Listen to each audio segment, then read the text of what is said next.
G'day, Starlo here, and welcome to the 7th instalment of my ongoing series of Tuesday Chat videos and podcasts, brought to you as always by the good folks at CM Partners Accounting, who really pride themselves on being able to speak your language and in over-delivering on everything they do, including minimising your tax burden. If you're unhappy with your current accountants or you're looking for an accountancy firm, definitely check out CM Partners. If you use the Starlo link in the description down below and tell them that I sent you, they'll look after you and give you a free, no strings attached consultation.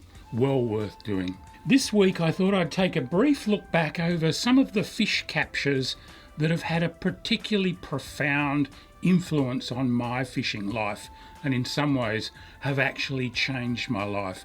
We've all got them, fish that we've caught or maybe ones that have got away, that have had a massive impact on us and that we'll never ever forget. Having been fishing for 60 years, I've got quite a lot, but I've tried to narrow it down and I've picked just my top 5 most memorable captures to talk about today. And I guess it'll come as no great surprise to you that the first of those 5 is the very first fish that I ever caught. That little half-pound redfin perch that I pulled out of the Lachlan River near Condobolin in central western New South Wales while casting a little frog-patterned wonder wobbler lure.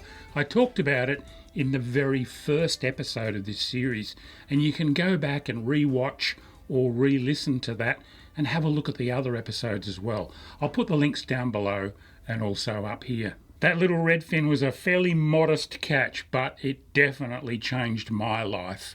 It ignited a passion for fishing that still burns as strongly in me today as it did 60 years ago, and I hope it never dims until my journey's done. I doubt that it will. Between that day in the early 1960s when I caught that redfin and the time when I started work as assistant editor of Fishing World magazine at the beginning of the 1980s, I caught some terrific fish, including things like some quite impressive tuna and even a marlin off the rocks at Jervis Bay while live baiting. And that marlin's only just missed out on being in these top 5. But the next one on my top 5 list has to be the biggest fish that I've ever caught, the biggest fish I will ever catch. I don't want to catch anything bigger. And that was that massive Atlantic bluefin tuna that I caught off Nova Scotia in Canada in October 1981 to win the Air Canada Tuna Cup for Australia.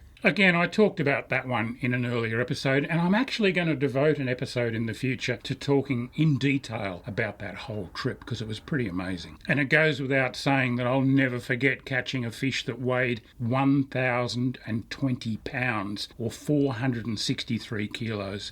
What an animal. But from Canada in 1981, we need to fast forward to 1991. And the wave-washed ledges on the southern side of Jervis Bay in New South Wales. Myself and a group of mates at the time were right into our saltwater fly fishing, something I still really enjoy. And we'd get up early in the morning, drive out to Jervis Bay and walk into those platforms in the pre-dawn gloom so that we could be throwing flies into the wash at first light. We were targeting Australian salmon, bonito, tailor, and even the odd smaller yellowtail kingfish. In fact, anything we could get to eat our flies and hopefully stay connected to on fly fishing tackle. They were great times, but the fish that burns brightest in my memory banks from that period is an Australian salmon or carwai that I hooked one morning just after sunrise, and I could tell as soon as that fish jumped that it was the biggest Australian salmon I'd ever seen. It was a white-knuckled fight on fly gear, and there's no way I would have landed it without the help of my good mate Simon Rees, who climbed down and tailed the fish in the wash for me when I got it in close enough. As Simon handed me up that salmon, I knew that it was a really special fish. It was by far the biggest one that I'd ever seen. It was many hours and a long walk and a long drive before we could officially weigh that fish on digital certified scales. And when we did, it went 6.3 kilos or 13 pound 14 ounces. So I'm pretty sure it would have been 14 pounds or better straight out of the water and fresh. That's a big Aussie salmon in my book. I did all the paperwork and submitted it, and it became the IGFA world record on fly. Believe it or not, a position it still holds 34 odd years later. That fish had a fork length of 76 centimetres and was something like 48 centimetres around. It was a big salmon. Funnily enough, every year a Western Australian will tell me, oh, we catch them that big all the time. Well, they probably do, but I'm still waiting for someone to weigh one in on fly gear and knock that record off. I hope they do one day. 2 more decades would pass until we get to the 4th fish on my top 5 list, and again, it was on fly tackle. This was when I was living in Darwin, and I'd had a fairly uneventful and fruitless morning offshore, throwing flies and lures for Spanish mackerel and other fish, and I just wasn't catching anything. Bit of wind came up, so I came back into the harbour. By this stage, it was a sunny Sunday afternoon, lots of boat traffic out on Darwin Harbour, and I thought my chances of actually catching anything decent were fairly small. What I decided to try and do was catch a little trevally or maybe a little queenfish that I could take home and cook up for dinner. So I tied a very nondescript looking number 1 Clouser fly directly to the end of my 20-pound leader. No shock tippet, no bite protection, and started casting it around a rocky point on Channel Island in Darwin Harbour. Well, I was casting in towards the shallows and stripping the fly out when I heard a swirl behind me, and I turned around and saw a big rolling boil in the water. My first thoughts were that it was probably one of the harbour's many milkfish, but just on spec, I ripped the fly off the water and threw it out that way, let it sink for a couple of seconds, and started to strip it.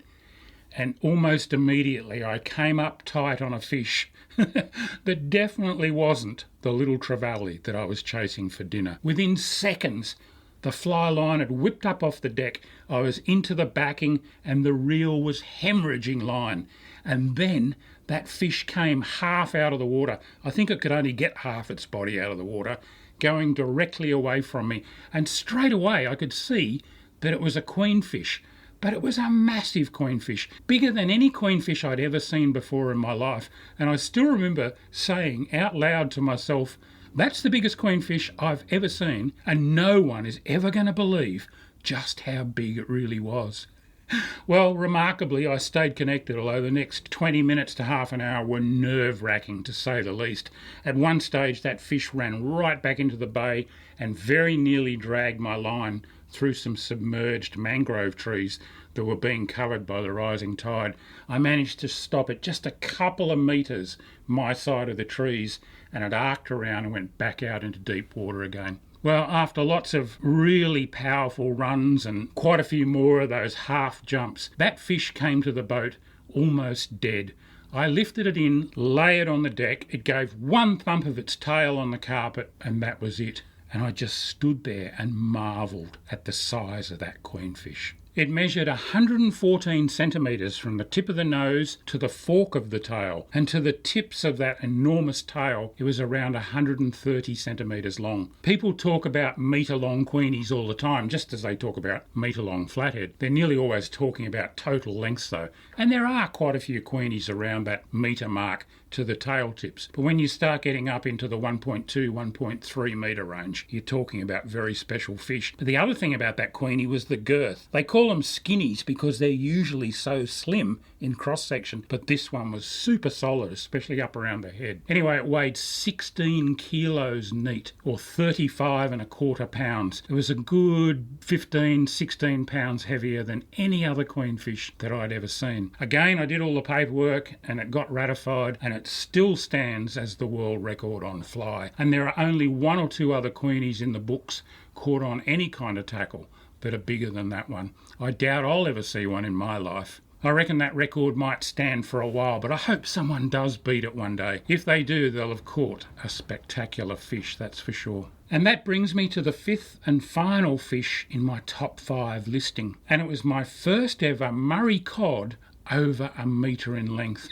Murray cod have always been a bit of a nemesis fish for me. I caught my first cod at the end of the 1970s out in the Darling River at Burke, and I caught quite a few more over the following years, but I could not break that metre mark. In fact, my personal best was stuck in the low 80 centimetre range for years. But all that was finally to change down on the Murray River between Mildura and Renmark. I was down there with my wife Jo and the guys from the Fishing DVD. I'm sure a lot of you remember that. We were down there filming. We'd been fishing hard for 4 days and hadn't looked like catching a Murray cod for the cameras. We were really struggling. It was our final session, and it didn't get off to a very auspicious start when we bogged the vehicle and the camera boat trying to launch them into the river. And when I say bogged, I mean up to the axles. Took us hours to dig the rig out, and we were dirty and hot and pretty cranky by the time we finally got it out. No one really felt like fishing, but funnily enough, the whole time when we'd been extricating the car and boat, I'd been looking at this particular snag pile about 80 or 100 metres further down the river. It just looked magical to me, and there was something about it that was really appealing to me. So when we finally got the rig out, I insisted on getting my native watercraft kayak, dumping it in the water and going for a quick fish, and Jo came with me in her kayak. Second cast with a big gangster spinnerbait into that snag pile, and I got absolutely crunched by what was obviously a good fish. It was a white knuckle fight, and the cod managed to find the timber a couple of times, but I got it out and I landed it. And it was an immaculate, absolutely beautifully marked 103 centimetre Murray cod. My first one over a metre. Catching it out of the kayak was really special, as was being there with Jo and with my good friends Peter and John Hankey from the Fishing DVD. So that one burns pretty brightly in the memory banks as well. I've caught one cod a centimetre bigger than that since then, but they remain my nemesis fish. And in fact, Jo has caught a couple much bigger than mine, topped off by an absolute beast of 116 centimetres. She got a 109 the same day as well. I don't know what it is about me and Murray cod, but I am just a big Murray cod exclusion zone. So I was pretty happy to catch that one out of the kayak. So there they are, my top 5 fish. What are your top 5 fish from your lifetime of fishing? It's really interesting to think about stuff like that and to think about the way that those fish can change our lives. That's about it for this week, but don't forget to get onto CM Partners Accounting and have a talk to them about doing your accounting. It's well worth spending the time to check them out. And I'll be back next Tuesday with the next instalment of the Tuesday Chat. Until then, this is Starlo wishing you tight lines. Oh, and if you like this, can you give me a thumbs up down below? Good on you.